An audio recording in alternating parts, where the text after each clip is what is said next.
ng paumpisahan natin ang umaga na nagsumasamba sa ating Panginoong Hesukristo. Ito po ay Sabado, alas 6:30 ng umaga. Sa Santa Remedios naman mga kapatid at mga kaibigan, ang ating schedule ng pagsamba ay Sunday, alas 7 ng umaga. Praise the Lord. Malayo po tayong mag-attend mga kapatid upang mapagpala ng ating Panginoong Hesukristo. Praise God. At kung meron tayong mga gustong iparating na komento o mensahe, ay malaya po tayong makipag-ugnayan sa numerong 0951-93-20038, 0951-93-20038. Praise the Lord. At sa FB ay ang UPC Bulan. Praise the Lord. Purihin ang Diyos mga kapatid. At salamat sa ating Panginoon. Patuloy po tayong pagpalain ng Diyos. At ngayon, tayo po ay mananalangin sa bago natin pasimulan ang pag-aaral ng salita ng Panginoon. Tayo po ay mananalangin sa ating Panginoong Hesukristo. Praise the Lord.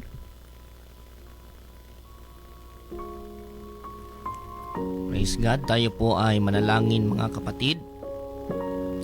Dakilang Diyos, Panginoong Hesukristo, salamat sa pagkakataong ito, O God, na kami ay nandito upang mag-aral ng iyong mga salita, Panginoon. Lord, pagpalain mo ang lahat ng mga nakikinig sa umagang ito, O God.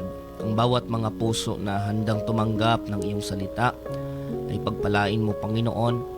Gamitin mo ang iyong salita upang maging pagpapala sa aming mga buhay. Magsilbing tanglaw na mahanap ng aming pong mahal na taga-subaybay, Panginoon, ang katotohanan sa paglilingkod sa iyo. At magkaroon sila ng lakas ng loob na humakbang sa pananampalataya, Panginoon. At pagpalain mo din ang lahat ng mga nakikinig na may karamdaman.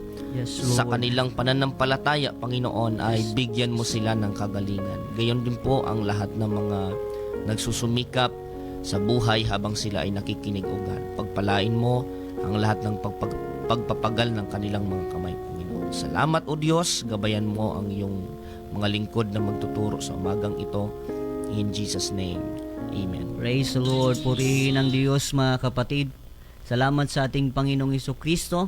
Tayo ngayon po ay mag-aaral ng salita ng ating Panginoon. Meron po tayong bubuksan ng mga talata. Praise God.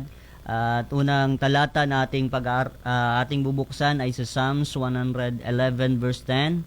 Sabi ito sa Tagalog, ang pagkatakot sa Panginoon ay pasimula ng karunungan. May mabuting pagkaunawa ang lahat na nagsisisunod ng kaniyang mga utos. Ang kaniyang kapurihan ay nananatili magpakailanman. Praise the Lord. Purihin ang Diyos mga kapatid. The fear of the Lord is the beginning of wisdom. Praise the Lord. Ano ba itong takot mga kapatid na sinasabi ng Biblia? Ito po ang ating pag-uusapan mga kapatid at mga kaibigan. Marahil sa marami sa ating nakikinig, Brother Limuel, ang pagtingin sa takot na ito yung negatibong takot o yung parang pag narinig mo, nakita mo, gusto mong tumago o tumakbo, lumayo mga kapatid. Pero sa biyaya ng Diyos, itong takot mga kapatid na ating pag-aaralan, ito yung takot na magpapalapit sa atin sa Diyos. Amen. At masusunod natin kung ano ang kalooban ng Diyos. At ito yung takot na magbabago sa ating mga buhay. Purihin ang Diyos mga kapatid. Kaya itong banal na takot mga kapatid, ito ang magdadala sa atin tungo sa kalooban ng ating Panginoong Hesukristo. Kaya ngayon mga kapatid, maganda na pag-usapan natin ang bagay nito dahil sa panahon natin ngayon, Brother Limuel, marami na ang nangyayari na kasamaan, ang mga nangyayaring negatibong nangyayari sa mundong ito nang dahil ito sa kawalan ng takot sa Diyos mga kapatid. Amen. Kaya ngayon, pag-aralan natin ito upang tayo po ay makapaglingkod na ayon sa kalooban ng ating Panginoong Hesukristo. Ito po ay napakagandang topic mga kapatid dahil ito po ay kinakailangan ng bawat isa sa atin. Purihin ang pangalan ng Panginoon. Praise God. At sa Proverbs chapter 1 verse 7, ito po ang nakasulat mga kapatid. Amen. Ang sabi po dito mga kapatid, ang takot sa Panginoon ay pasimula ng kaalaman. Ngunit ang mangmang ay humahamak sa karunungan at turo. Praise God. So kung doon mga kapatid sa ating pong binasa, ang sabi, ang takot sa Panginoon ay ang pasimula ng kaalaman. Marami po tayong itinuturing sa mundo na kaalaman at sa ating pong mga tagapakinig, marahil marami ang nakapagtapos ng pag-aaral, mga naabot sa buhay mga kapatid. Maraming uri ng kaalaman sa iba't ibang aspeto ng pamumuhay, pagdating sa negosyo, pagdating sa secular na kaalaman mga kapatid. Maraming mga tao ang kinikilala ang kaalaman na naibibigay sa pamamagitan ng iba't ibang paraan ng edukasyon mga kapatid. Ngunit, dapat nating maalaman na ang biblikal na itinuturing na tunay na karunungan mga kapatid ay ang pagkatakot sa Panginoon. Amen. Hindi natin itinatanggi at hindi rin natin ninineglect ang kaalaman na naibibigay sa atin ng edukasyon mga kapatid. Ngunit, dapat nating maunawaan na huwag nating kalilimutan ang pagkatakot sa ating pong Panginoon. Alam mo po, Brother Praise Jerry, sa panahon natin ngayon, ang akala ng mga tao dahil moderno na ang panahon natin ay hindi na masyadong uso ang pagkatakot sa Panginoon. Amen. Amen. Pero ang totoo mga kapatid, noon pa man hanggang ngayon at kahit sa mga darating na panahon, hindi dapat maluma ang pagkatakot, ang paggalang at ang pagmamahal sa Panginoon. Praise the Lord. Kaya ngayon mga kapatid, minsan mga kapatid, ang tao ay naka-stick doon, Brother Limuel, doon sa karunungan sa secular mga kapatid. Amen. Kaya nga mga kapatid, maraming beses na tayo'y mangangaral ng salita ng Panginoon, tayo'y pinipiluso po mga kapatid. Dahil akala ng marami, ang totoong karunungan ay yung karunungan ng mga scientists. Praise God. Amen. Yung ang tao ay galing sa unggoy. Praise God. Evolution. Yung evolution mga kapatid, rather mga kapatid. Praise the Lord. Pero dito mga kapatid, sabi nga dito, ngunit ang mangmang ay humahamak ng karunungan at turo. Amen. Kaya marami din mga kapatid sa panahon natin ngayon na nagsasabi na sila ay Kristiyano at naniniwala sa Diyos, ngunit hinahamak ang karunungan at ang turo ng Diyos mga kapatid. Kaya ngayon, habang tayo'y nangangaral ng salita ng Panginoon, meron talagang hindi kumbinsido mga kapatid. Pero ang totoong merong karunungan na nanggagaling sa Panginoon, sila po ay ginagalang ang mangangaral ng salita ng Panginoon at ito po ay tinutupad dahil totoong minamahal nila ang Diyos. Kaya ngayon mga kapatid, sabi ng Biblia, ang takot sa Panginoon ay pasimula ng kaalaman. Praise God. Hindi mga kapatid kung ano man ang karunungan ng tao, kundi ang karunungan na nanggagaling sa Diyos, nagpapasimula ito sa pagkakaroon ng takot sa Diyos. Amen. Praise God. Kaya kung tayo man ay nagsasabing tayo ay Kristiyano, praise the Lord, kinakailangan natin galangin. Huwag nating hamakin mga kapatid ang pangangaral ng salita ng ating Amen. Panginoong Jesucristo. Dito mga kapatid sa Proverbs chapter 2 verse 5, sabi ito, kung magkagoy iyong mauunawa ang pagkatakot sa Panginoon at masusumpungan mo ang kaalaman ng Diyos. Praise God. Kung gusto mong hanapin ang totoong karunungan mga kapatid, kinakailangan mo magkaroon muna ng totoong takot na nanggagaling sa ating Panginoon. Praise the Lord. Kaya kanina, hindi ito ang takot na negatibong takot, kundi ito yung positibong takot na magdadala sa atin patungo sa kalooban ng Panginoong Amen. Jesucristo. Praise the Lord. Praise God. So sabi dun mga kapatid sa Proverbs 2:5, praise God, then thou shalt understand the fear of the Lord and find the knowledge of God. Praise God. Napakahalaga nito mga kapatid sapagkat ang tunay na pagkatakot sa Panginoon ay magtutulak sa atin Amen. upang hanapin ang karunungan ng Panginoon. Praise the Lord. Hindi magtutugma ang ating puso at ang ating sinasabi mga kapatid. Kung sinasabi mong natatakot ka sa Panginoon, ngunit tinatanggihan mo ang mga bagay na magtuturo sa iyo patungkol sa Panginoon na sinasabi mong iginagalang mo. Amen. Amen. Kasi marami tayo nagsasabi, takot sila sa Panginoon, mayroon silang takot sa Panginoon dahil sa iginagalang nila, nirerespeto, kilala nila ang Panginoon. Ngunit, tinatanggihan ang mga bagay na magtuturo at magpapakilala sa kanila ng tungkol sa Diyos na kanilang iginagalang. Praise the Lord. Sabi ng marami mga kapatid, pag tayo ay magtuturo, okay na, may relihiyon naman ako. Amen. Praise God. Kaya nakasara na ang kanilang kaisipan sa pakikinig sa turo ng Panginoong Hesukristo.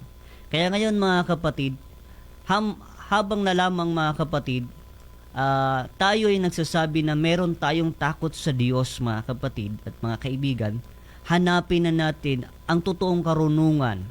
At kung tayo mga kapatid ay itinutulak nito sa pagsunod sa Panginoon, praise God, huwag nating tatanggihan bagkos ito'y pasalamatan natin sa Diyos dahil ang totoong karunungan ay idadala tayo patungo sa kabutihan ng ating mga buhay. Amen. At Praise the Lord. siguro may dagdag lang natin, Brother Jerry. Pag sinabi po nating karunungan na tungkol sa Panginoon, kasama dyan ang paano natin paglilingkuran ng Panginoon, Amen. sino ang Panginoon, ano ang tamang paglilingkod, ano ang mga bagay na gusto ng Panginoon na gawin natin, Praise God. at ano ang mga bagay na hindi natin ginagawa kung tayo ay sinasabi nating naglilingkod tayo at sumusunod tayo sa Panginoon. Praise the Lord. Praise God.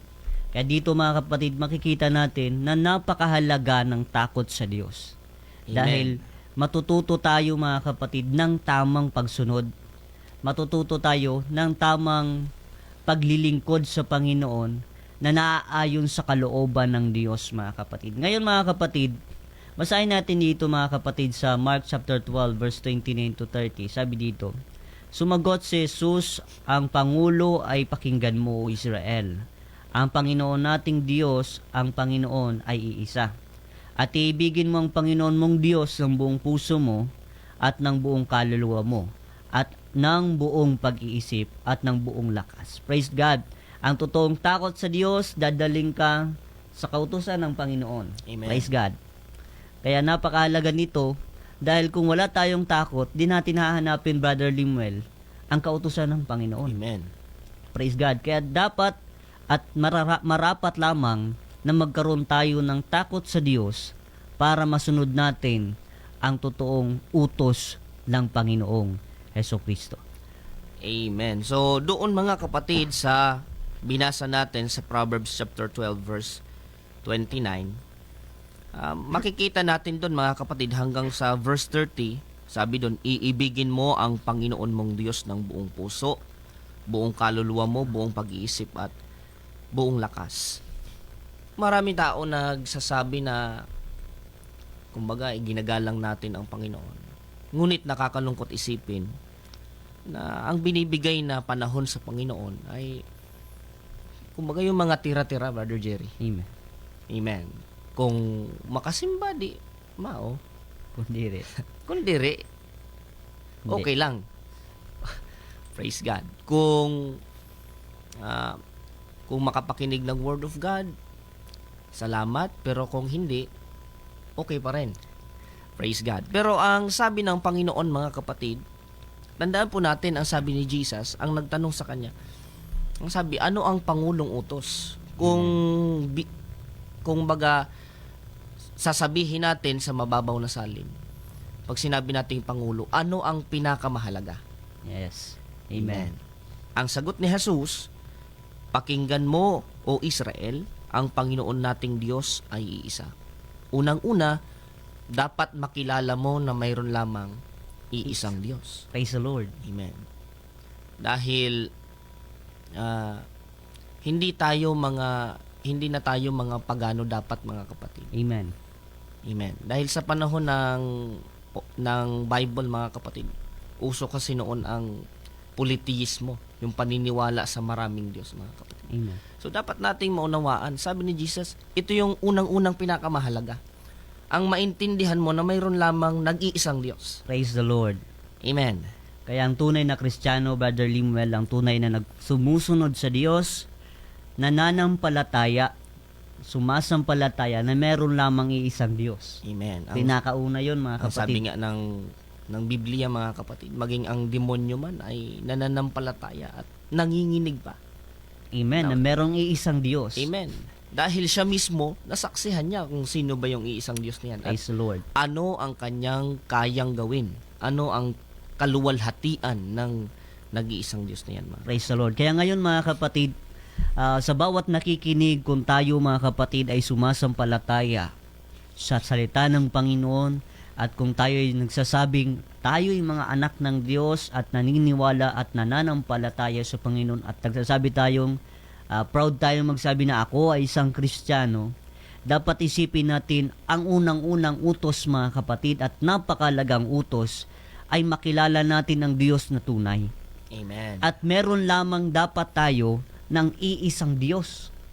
Walang triune God, mga kapatid. Kaya kung meron man nagtuturo na merong tatlong Diyos, ito po ay hindi kalooban ng Diyos, mga kapatid. At hindi po ito nakasulat sa Bible. Dahil ang utos na pinakaunang utos ay magkaroon tayo lamang ng pagkakilala sa iisang tunay na Diyos. Amen. Praise God. Idagdag pa natin, mga kapatid, sabi doon, iibigin mo ang Panginoon mong Diyos ng buong puso, Brother Limuel, hindi yung half-hearted na Amen. pag-iibig. Kaya sa bawat Kristiyano na naglilingkod sa Panginoon, dapat hindi tayo naglilingkod sa Diyos at sa kamunduhan. Praise God. Ang tunay na umiibig sa Diyos ay merong pagsunod ng buong puso. Praise God. Hindi yung, niyan nga, Kristiyano ako, bukas, worldly muna tayo. Dahil merong diskuhan. Alam nyo ba, mga kapatid, hindi ganun ang pagiging Kristiyano. Dapat ang pagiging Kristiyano, tayo'y buong puso. Praise God. Devoted tayo sa Panginoon. Ano man ang kalooban ng Panginoon, ating tutuparin ito ng buong puso. Sabi doon, buong kaluluwa at buong pag-iisip. Praise God. Kahit hanggang sa pag-iisip, mga kapatid, kinakailangan natin maging tapat sa ating Panginoon. At sa buong, dito pa sabi dito, buong lakas. Amen. Hanggang sa ating mga lakas, mga kapatid, kailangan pala buo. Hindi yung parang tira-tira na lang, sabi ni Brother Limuel kanina, hindi yung tira-tira na lang para sa Panginoon. Kundi ang ating buong lakas ay ating ialay sa ating Panginoong Hesus Kristo. Kaya napakahalaga nito, mga kapatid, na pag-usapan dahil ito ang kalooban ng Diyos. Marami sa atin ang nagsasabi na gustong maglingkod sa Panginoon. Pero unang-una sa lahat, hindi tayo makapaglilingkod ng tama sa Diyos kung wala tayong banal na pagkatakot sa Diyos. At i-clarify natin, mga kapatid, itong sinasabi nating takot sa Panginoon, ito ay bunga ng pag-ibig natin sa Panginoon. Praise God. At bunga ng pagkaunawa natin kung sino ang Diyos sa ating buhay, mga kapatid. Praise the Lord. Amen. Minsan nakakalungkot. Ayun ang utos ng Panginoon, ibigin natin ang Diyos buong puso, buong kaluluwa, buong pag-iisip at buong lakas. Pero kung minsan ng tao, marinig pa lang ang salitang Bible, atras agad. Amen. Amen. Diba? Praise God. So, ito ang realidad ng buhay, mga kapatid. Praise Alam God. nyo, itinuturing na Kristiyanong bansa ang Pilipinas. Amen. Pero, ang realidad, kung titingnan natin, maraming tao kung titingnan mo ang buhay, walang takot at pag-ibig sa Panginoon. Amen. At lilinawin natin, mga kapatid, hindi natin dito pinag-uusapan ng relihiyon. Praise God, dahil naniniwala tayo na hindi ang relihiyon na makapagbibigay ng kaligtasan sa tao, kundi yung tamang relasyon sa Diyos. Kaya mga kapatid, ano man ang iyong reliyon ngayon, masusumpungan mo ang katotohanan. Unang-una, kung magkakaroon tayo ng tunay na takot sa Diyos at kikilalanin natin ang tunay na Diyos. Amen. So, kung unawain natin itong mabuti mga kapatid, hindi dapat maging mas mahal ng tao ang kanyang mga hilig, Amen. ang salapi, ang bisyo, at ano pa mang bagay ng higit sa pagmamahal sa Panginoon. Praise God. Yun ang expectation na nilalatag ng salita ng Panginoon sa sino mang tao na kumikilala sa Panginoon. In fact, kahit hindi ka kumilala, ina-expect ng Biblia na dapat kilalanin mo ang Diyos dahil siya ang tagapaglikha. Amen. Siya ang nagbigay ng buhay sa iyo. Amen. Praise God. Purihin ang Diyos mga kapatid. Kaya dito mga kapatid, ano ba yung mga resulta mga kapatid ng banal na pagkatakot sa Diyos? Praise God. Sa Proverbs chapter 8 verse 60 o verse 13, ang paggalang at pagsunod kay Yahweh ay naglalayo sa kasamaan. Amen. Ako ay namumuhi sa lahat ng kalikuan. Ito pala mga kapatid. Sabi pa dito, sa salitang baluktot at sa diwang kayabangan. Ito, ang tunay na pagkatakot sa Diyos, ito yung resulta mga kapatid. Lumalayo ka sa kasamaan, namumuhi sa kalikuan, at sa mga salitang baluktot at sa mga kayabangan. Kaya, tinuturuan tayo dito, Brother Limuel, ng banal na pagkatakot, ng pagiging humble. Amen. Praise God. Kasi, mawawala sa atin yung salitang kayabangan kung totoong meron tayong takot sa ating Panginoong Hesus Kristo. Sabi doon, ang mga karumihan, praise God, ang mga kalikuan, tatalikuran natin yan mga kapatid. Hindi tayo sumusunod dahil merong matang nakatingin sa atin. Amen. Minsan, madali sa atin na sumunod sa Diyos dahil nandyan si pastor, nandyan mga kapatiran, pero sa biyaya ng Diyos mga kapatid, tayo ngayon ay maglilingkod na kahit walang matang nakatingin mga kapatid, dahil meron tayong banal na pagkatakot sa Diyos, tayo'y susunod pa rin sa ating Panginoong Hesus Kristo. Dahil alam natin na hayag lahat sa Panginoon. Kahit wala dyan si pastor, kahit wala dyan si kapatid, si brother, si sister, nakikita tayo ng Diyos. Kaya ang banal na takot, tinuturuan tayo nito magpakatapat sa Diyos at lumayo sa bawat kalikuan at sa kamalian ng mundong ito. Praise the Lord. Purihin ang pangalan ng Panginoon mga kapatid. Amen. So, purihin ang Diyos mga kapatid. Sa King James Translation mga kapatid, ang sabi dyan, ang pagkatakot sa Panginoon ay ipinagtatanim ang kasamaan. Sabi sa English, the fear of the Lord is to hate evil. Amen. Siguro naunawaan natin ang ibig sabihin ng evil mga kapatid. Pero maraming tao ang they do not hate evil, kundi masaya pa nilang ginagawa. Praise God. Amen. Alam nyo, Amen. kung titingin tayo sa mga social media mga kapatid, makikita natin ang tunay na trend sa mundo. May mga parades na ginagawa na hayagang ibinabalandra. Minsan may mga satanic figure ipinaparada mga kapatid, kung ano-anong mga kadustaan ang ipinapakita. Praise God. So, ang sabi ng Bible, the fear of the Lord is to hate evil. Amen. Ipinagtatanim ang kasamaan. Amen. Kaya kung gumagawa ka ng masama, nawa ay mahanap mo ang pagkatakot sa Panginoon. Praise the Lord. Amen. Pinagpapala ng Diyos ang bayan na ang Diyos ay ang Panginoon. Praise God. Amen. Maging sa mga leaders natin mga kapatid sa ating bansa, nawa ay mahanap nila ang takot sa Panginoon mga kapatid. Praise God. At ganun din mga kapatid, kasunod ay, praise God, kapalaluan, pagmamataas. Amen. Pagyayabang. Ano pala yan mga kapatid? Kung iisipin, marami kang makakasalubong na may taglay na ganyang espiritu. Pero ang sabi ng Bible, ang pagkatakot sa Panginoon ay itinatakwil ang kayabangan, sabi pa, kahambugan.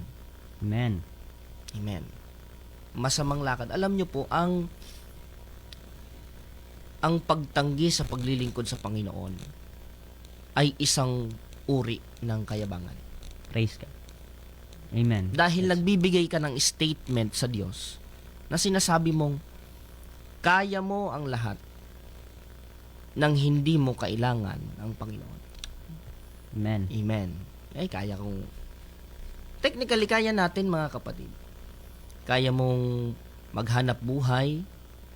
Kaya mong gawin ang gusto mo mga kapatid. Pero dapat nating maunawaan na dapat nating kilalanin ang Diyos sa ating buhay. Ito pa, masamang bibig. Amen. Ano po ba ang ibig sabihin niyan? Yung mga pagmumura. Kung ilalatag natin ang sinasabi ng Bible, yung masamang bibig, yung paninirang puri ng iba. Wala na mga basihan, mga kwentong walang basihan na nakakasakit ng kapwa. Amen. Yan po ay ipinagtatanim ng Panginoon. Amen. Yung mga pagmumura mga kapatid, na kung minsan katab-atab pa, nagraralayog na. Praise God. Amen. So, kung mauunawaan natin ang pagkatakot sa Panginoon, mahanap mo sa iyong puso, ay, hindi pala ito kalooban ng Diyos. Amen. At kung gayon, masumpungan mo at narinig mo ang salitang ito, at may taglay ka na pagkatakot sa Panginoon, minsan natural kasi kung hindi mo pa naririnig. Pero kapag narinig mo, naunawaan mo, at ang magiging natural na response ng taong may takot sa Panginoon ay magpapakumbaba sa Diyos. Praise God. Amen. Magsisisi sa kasalanan, Amen. mga kapatid. Praise God. Kaya ngayon, mga kapatid, at sa ating panahon, mga kapatid, merong mga anak, Brother Limuel, na wala nang galang sa magulang. Amen. Dahil ito ay, unang sa lahat, hindi kinikilala ang Diyos. Amen. Kasi kung kinikilala mo ang Diyos, sabi ng Diyos, galangin mo ang iyong magulang at Tama magkakaroon ka ng mahabang buhay. Kaya kung hindi mo ginagalang ang iyong magulang, ang iikli ang iyong buhay. Kaya maraming bata ngayon, mga kapatid, ang napapahamak, napakabata pa, napapahamak sa gulo, namamatay, mga kapatid.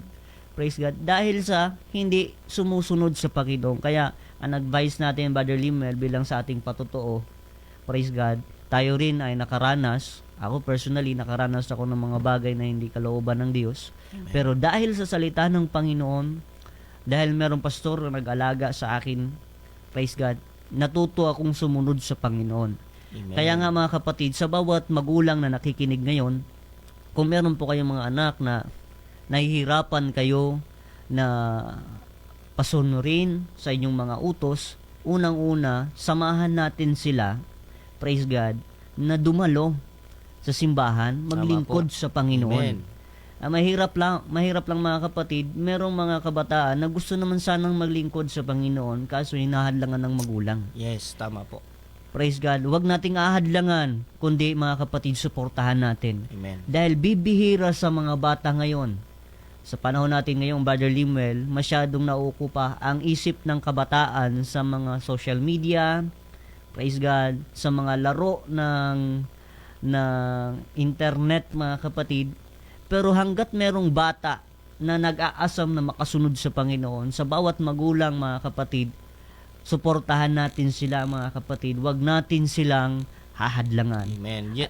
Yan po, Brother Jerry, ang malungkot na katotohanan. Marami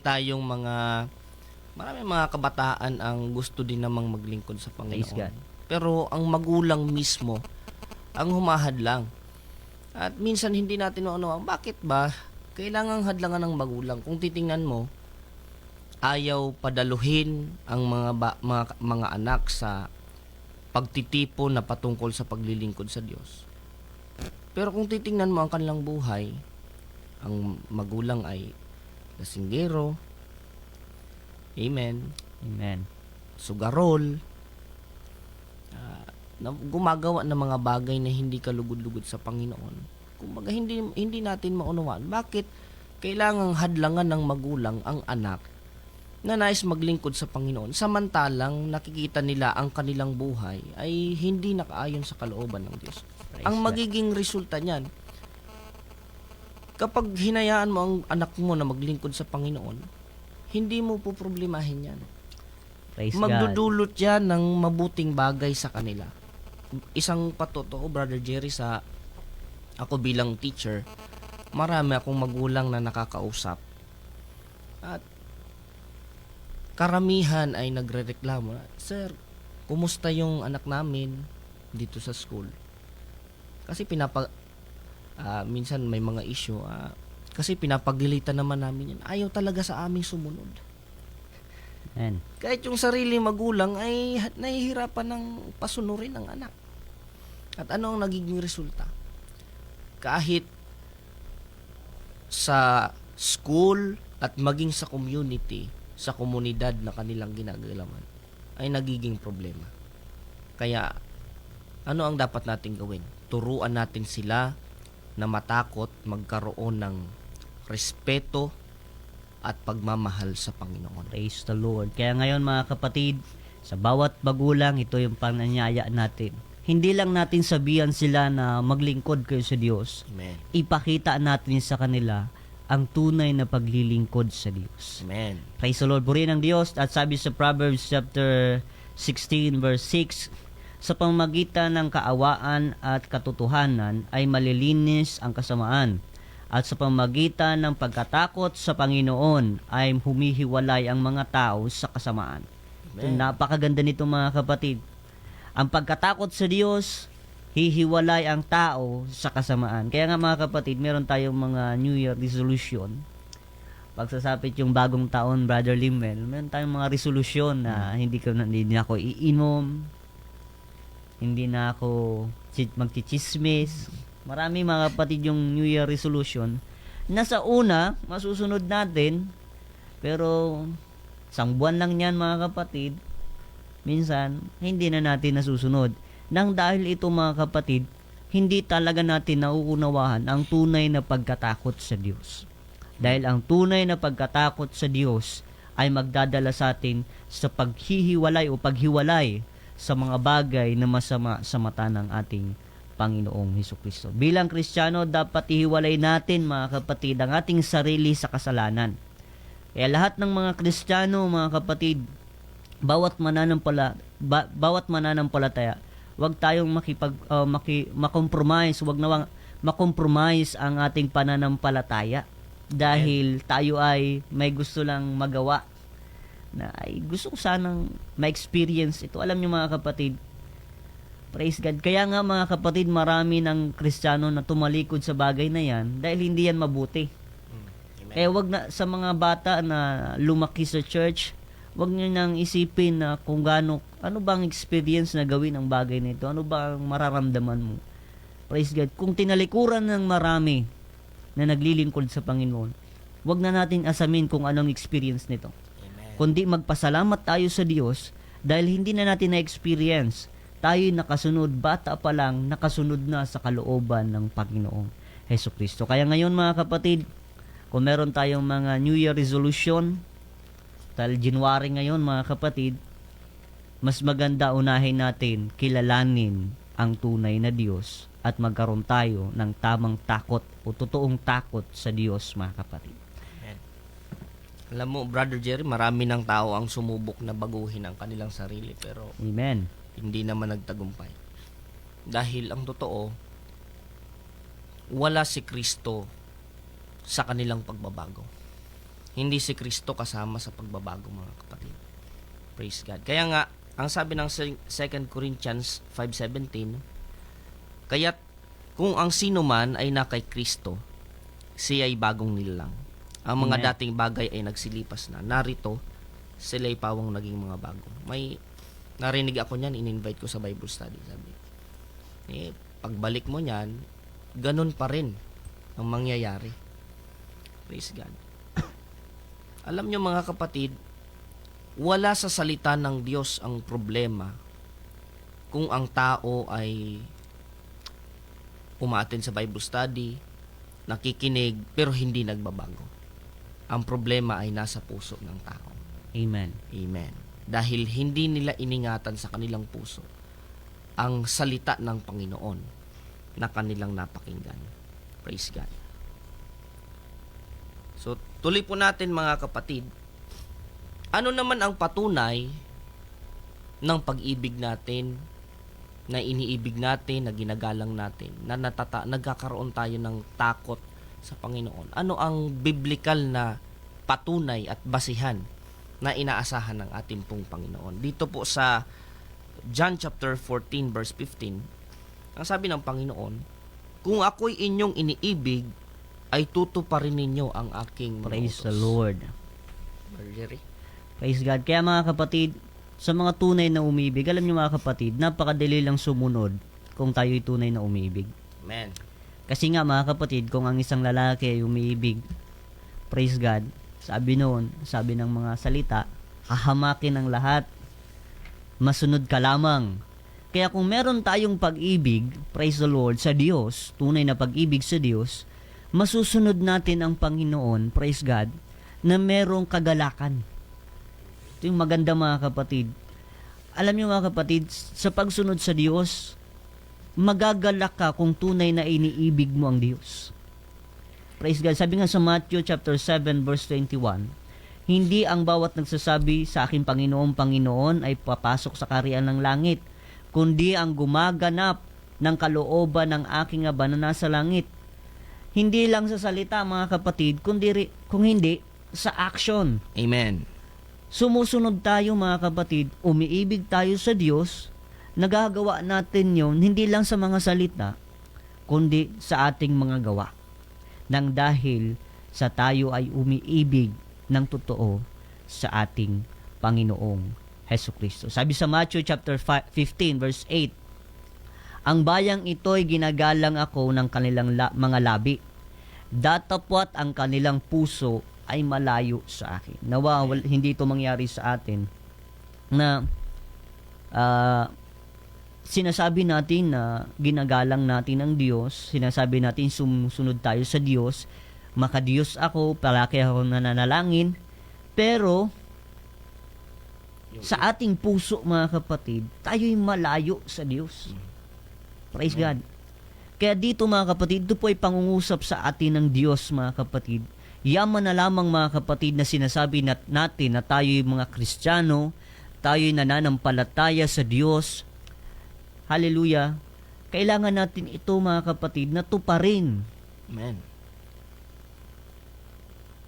Hindi sa pamamagitan ng labi lamang, kundi sa mga gawa. Sa pagsunod mga kapatid. Kasi kung ano ang nasa puso mo, Brother Limuel, yun din yung lalabas mga kapatid. Amen. Hindi pwedeng ang puso mo ay ang laman nito ay kabanalan at lalabas hindi kabanalan. Yes. Pag ang puso mo ay hindi kabanalan ang nasa loob, praise the Lord, ang lalabas nito mga kapatid ay sigurado mga kapatid, hindi kabanalan. Amen. Kung ano ang nilagay mo sa baso mga kapatid, yun yung maiinom mo. Yes. Hindi pwedeng naglagay ka ng tubig sa isang baso katapos sa maiinom mo bigla Coke. Hindi ganun mga kapatid. Kaya kung ano ang nilalaman ng iyong puso mga kapatid at mga kaibigan, yun din yung lalabas sa'yo. Amen. Praise God. Sabi doon, kailangan natin galangin ang Diyos hindi lang sa mga labi, kundi pati sa ating mga puso. Yes. Kasi ang Diyos ay hindi lamang nakatingin sa ating mga ginagawa, kundi nakatingin din sa ating puso. Amen.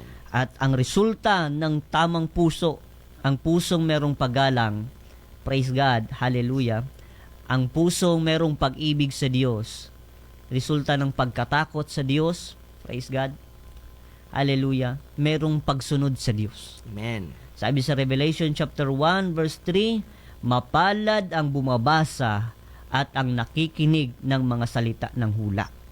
At tumutupad, praise the Lord, ito, ang tumutupad ng mga bagay na nangasusulat doon, sapagkat ang panahon malapit na. Amen. Praise God. Sabi dito, Brother Limuel, ang bawat taong na sumusunod sa Diyos, nakikinig, bumabasa, nakikinig ng hula, at tumutupad nito. Hindi lang pala nakikinig at bumabasa. Minsan bumabasa lang tayo, nakikinig tayo. Pero hindi tayo tumutupad sa kalooban ng Diyos. Hindi tayo mapalad. Yun pala dapat ang kumpleto. Praise God. Yung kumpleto, tayo ay nakikinig, bumabasa, at higit sa lahat, tayo po ay tumutupad sa salita ng Diyos na ating nababasa at nakikinig.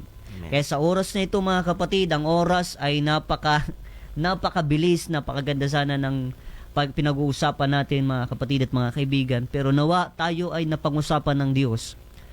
Nawa magkaroon tayo ng banal na pagkatakot sa Panginoon. Yes. Dahil ang banal na pagkatakot ay magdadala sa atin sa tunay na kalooban ng ating Diyos na nasa langit. Amen. Kaya ngayon mga kapatid, habang nangungusap ang Diyos sa atin, praise the Lord, hayaan natin ang Diyos sa ating buhay na kilusin tayo. Huwag nating pagmatigasin ang ating mga puso. Sa lahat ng magulang na nahihirapan sa kanilang mga anak, praise God, ilapit na niyo po ang inyong pong mga anak. Higit sa lahat, ipakita din natin sa kanila na tayo ay sumusunod din sa tunay na Diyos. Amen. Tayo po ay manalangin sa ating Panginoong Jesucristo. Praise God. Dakilang Diyos, Panginoon, salamat sa oras na ito na aming natalakay. Kami ay naliwanagan ng pagpala ng iyong mga salita, Panginoon. Lord, we pray na ang sino mang nakikinig, Panginoon, ay patuloy na magkaroon ng tunay na takot at pag-ibig sa iyong mga salita, sa iyong pangalan. At masumpungan nila ang kanilang sarili na tinutupad ito, O God. Sa mga magulang na nagkakaroon ng problema sa kanilang mga anak, turuan mo sila na ipakita Yes, Lord. ang magandang halimbawa sa kanilang mga anak pagdating sa paglilingkod sa Panginoon. Sa mga anak na nagsisikap na dalhin ang kanilang mga magulang sa iyong paanan, Panginoon. Tulungan mo sila na magpakita ng mabuting halimbawa sa kanilang mga kapwa kabataan at maging sa kanilang Lord. mga magulang, Hallelujah. Diyos. Pagpalain mo ang lahat ng aming mga taga-subaybay at ang aming mga tagapakinig. At nawa dumating ang panahon na ang sino mang masugid na sumusubaybay at nakakapakinig ng iyong salita. Dumating ang oras sa kanilang mga buhay, Panginoon, kung hindi pa nila sinusubukan at sinisimulan ang maglingkod.